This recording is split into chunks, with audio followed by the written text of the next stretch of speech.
Welcome to the audio excerpts of special seminars and conversations with Nolan Narula on gettingpositivekarmanow.com. Yes, who was going to say something? Please go ahead. So traditionally, I've seen people worship Lord Ganesh and Goddess Lakshmi on Diwali for opulence. In the light of our devotion to Lord Krishna, what is the significance of Diwali and how should we be looking at it? What should we be connecting with? Well, Lord Ganesh has a boon that before any Vedic functions or sacrifices or yagyas, he will be invoked before Vishnu. So as healers, what you can do is to send healing to the whole process that you are doing.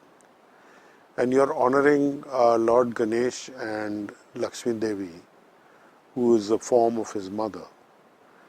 That's fine. It's like you may be honoring the Prime Minister,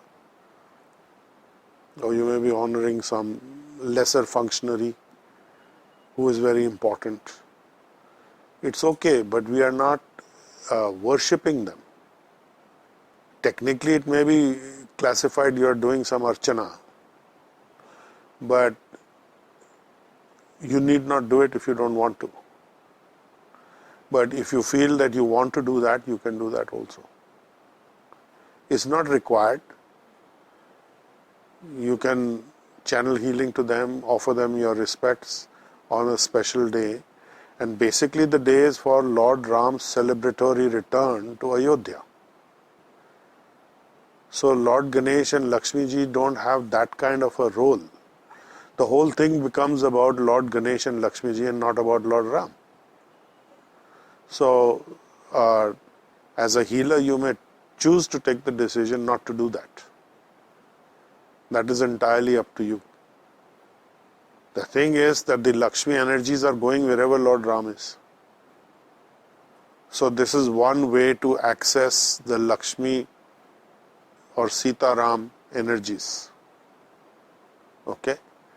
But if you are going to honor Lord Ganesh and Lakshmi Devi and not do, where is Lord Ram in this whole picture? Tell me. Nowhere. So that's not required.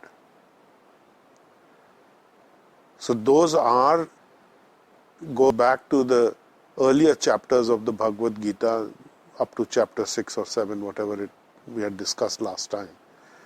That people will approach the demigods for quick results.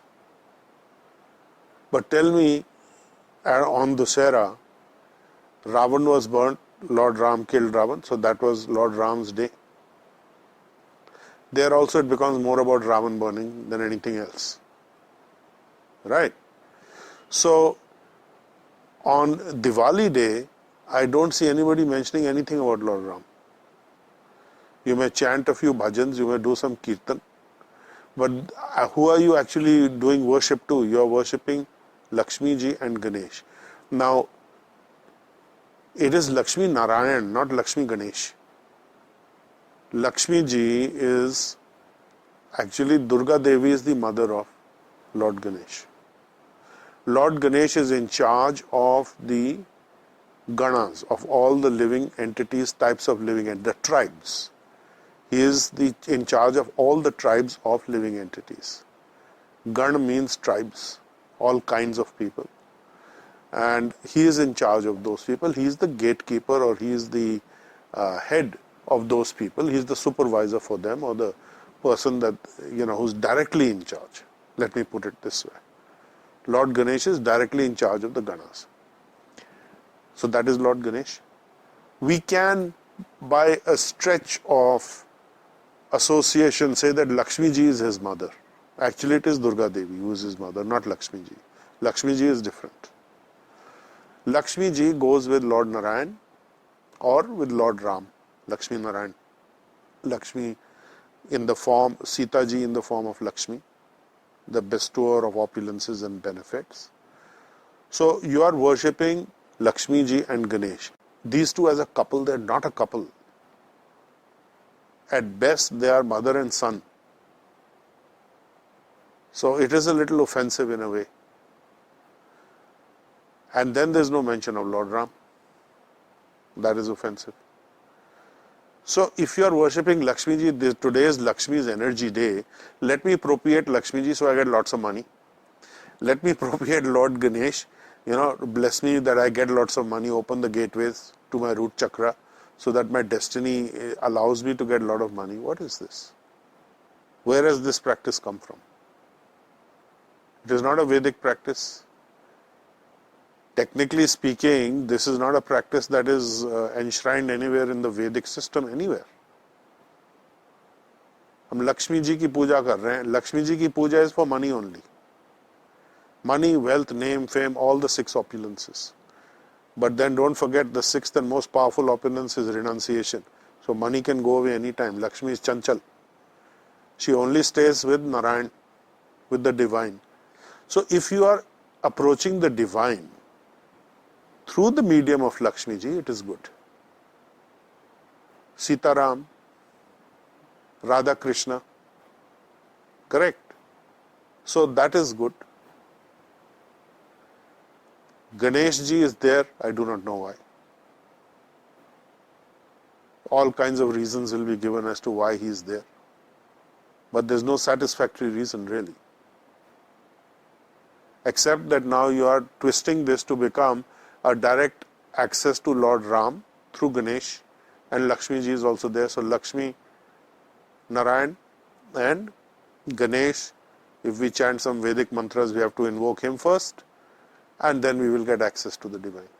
So this is a very convoluted way. As healers, you don't need to do any of that. Lakshmi ji energies are descending on that day. They are available. Part of the Diwali festival is that you light a lamp at your doorway and at the back doorway so that Lakshmi ji knows where to come. You think Lakshmi ji doesn't know where to go? She needs traffic lights? No, she doesn't. So a lot of these are manufactured. And it's some kind of nice traditional story. Lighting lamps and diyas is very nice. Go ahead. Not a problem. And we light the lamps that there is illumination of light and that there is no darkness. We are celebrating the return of our hero king, who was such a inspiration and Maryada Purushottam. By his living actions, he showed how one should live a righteous and a moral life. That's why he got the name of Maryada Purushottam, the highest living entity, spiritual being. Maryada means who followed the righteous principles of what is correct, what is morally correct, and what is righteous, scripturally and meant for the benefit of mankind. That is Maryada. So it is becoming less about him and more about all the peripheral stuff. Approaching Lakshmi ji is not a problem, but you understand why you are approaching her. And in any case, it is Sita Ram, not Lakshmi Ram. Lakshmi ji is with Narayan. It's a different subset of the divine expansions. So this is a little concocted. This process is concocted. People have in their kitchens, one Lakshmi ka but and one Ganesh ji ka but. They're not husband and wife. Come on. You're putting them in that position unnecessarily. Strange that a festival that was all about the return of Lord Ram. Over the years, even, and sometimes I used to also think that how did it become about this? And Fear and anxiety. If we don't take this opportunity at this time to grab the Lakshmi energies, we'll miss out a big thing in the whole year. It is true that Lakshmi energies are massively coming down on that day because Lord Ram is accompanied by all his opulences. And Lord Ram is the Kshatriya aspect of the divine. Royalty. So we want royal things in our lives. So we think by accessing Lakshmi Narayan, we will get royalty, benefits. So especially Lord Ram is very kind to the general population. Very compassionate. So people are accessing any which way those energies. If as healers you connect with the whole sacrifice that Lord Ram has made in his life for the benefit of the people, That is the message. Not that Lakshmi ji is here, come on, fill up your bags, your pockets. In any case, healers are sending healing all the time. I should be wealthy and I should be this and I should be that. So, they can send healing on that day also and approach Lakshmi Devi. Why not? But understand who's who and what is their function and position. Lord Ganesh is, in one sense, remover of obstacles in your path. And Lakshmi Devi is giving you the material opulences. But it's all about Lord Ram, actually. The whole thing becomes focused on Lakshmi and Ganesh. Ganesh is at your root chakra. Lakshmi ji or Durga Devi is in your heart center. And Lord Ram is at your crown chakra, let's say. Lord Shiva is at your third eye. And actually it is Radha Krishna in your heart. So it depends, which aspect of Lord Krishna or Radha Krishna you're accessing. This is a very, you can say, counter-traditional understanding.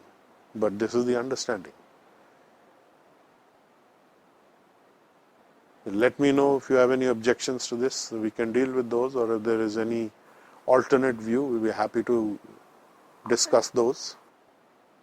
In fact, with all due respect, I was thinking that how is it that Diwali became the most important festival and I was thinking that how come Janmashtami how is it that people don't connect to that the same way, and this is so grand? Because Lord Krishna's appearance in the material world was very hidden. People didn't know who he really was. He didn't come in the way that Lord Ram came. Krishna was a cowherd boy. Lord Ram is a king. You understand? That way. They are same, aren't they same? Or like they are both Vishnu avatars, but No, they are not Vishnu avatars. Lord Krishna is Avatari. Avatari means from one whom all avatars descend, including Lord Ram. So Lord Ram has been calculated in Bhakti Rasamrit Sindhu to be somewhere around 94% or 96% equal to Krishna. Krishna has 4 more points more that establish his superiority over Lord Ram in sense of being the supreme being. So this is an aspect of Lord Krishna. Lord Ram is an aspect of Lord Krishna, appearing for a particular purpose, doing a particular job, working in a particular way. That is his position. The difference between the two is simply this. Krishna always says, do what I say, don't do what I do. And with Lord Ram, it is you do what I do. So Lord Ram is the Mahajan in one sense, or the person to follow. There are 12 Mahajans. Lord Shiva is one of them. Lord Janak was one of them, Sita's father. So these are the great souls who show you how to act. And of course, Lord Ram being the supreme being himself, an aspect of Godhead, he is beyond these also. But he showed how one should behave in society. What is a good, progressive, healthy society for all? And that how the citizenry comes first, really. How duty comes first. What is the duty of a Kshatriya? What is the duty of a dutiful son? Even though it may be unfair or, illegal, something he was asked to leave through a trick, even though it killed his father. So today if that happens, we'll say, we won't follow, that was just a verbal agreement. Where's the contract? Show me the registry, the legal registry. But at that time it was the word is bond. That is the legal contract.